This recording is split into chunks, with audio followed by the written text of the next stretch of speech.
Un proverbe de chez moi dit que c'est lorsqu'on n'a rien à dire qu'on cite les proverbes chinois.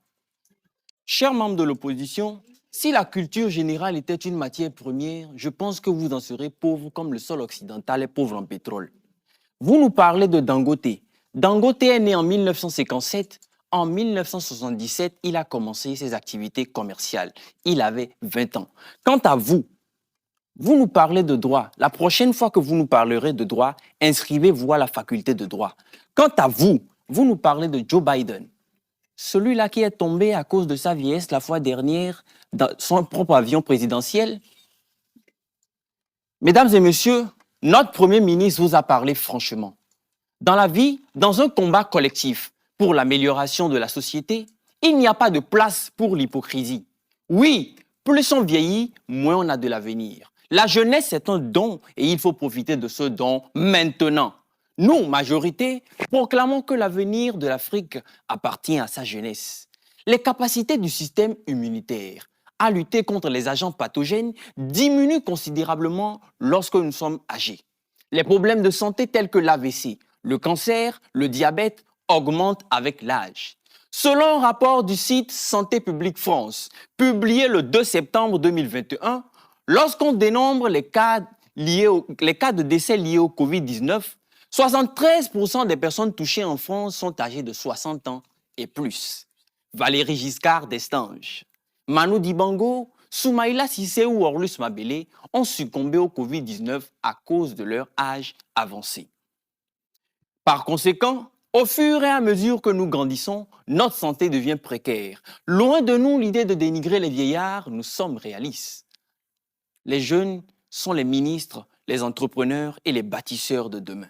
Selon un rapport du magazine Jeune Afrique, publié en août 2021, 70% de la population africaine est composée de jeunes de moins de 30 ans. Il est crucial pour l'Afrique d'appuyer cette jeunesse pour lui permettre de construire un monde nouveau. Les jeunes sont aujourd'hui les premiers à lutter contre, à plaider pour l'amélioration de la société. C'est le cas de la jeune Suédoise Greta Thunberg qui milite contre le réchauffement climatique, de Lili Namugema qui lutte contre la déforestation en Ouganda, de Raline Sadinaraza qui dit stop à l'utilisation des sachets plastiques en Thaïlande. Oui, quand les adultes ne font rien, c'est à la jeunesse d'agir. Un adage latin dit « Ut puerorum tantum puenas in vespera admani ».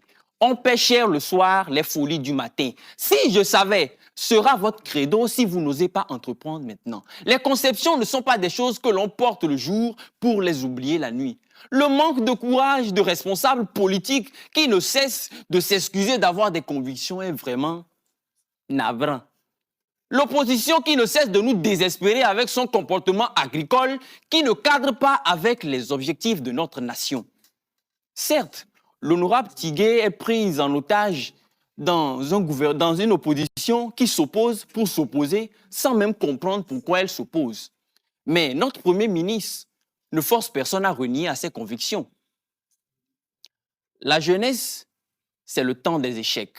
Jeunes sentinelles, ne baissez pas vos gardes, ne baissez pas vos attentes, ne baissez pas vos espoirs, car nous, majorité, laboratoire des propositions et solutions, sommes conscients qu'en disant oui à ce projet, vous misez de justesse sur la jeunesse. Finalement, le chemin que nous vous proposons est celui de la passion pour la jeunesse. Je vous remercie.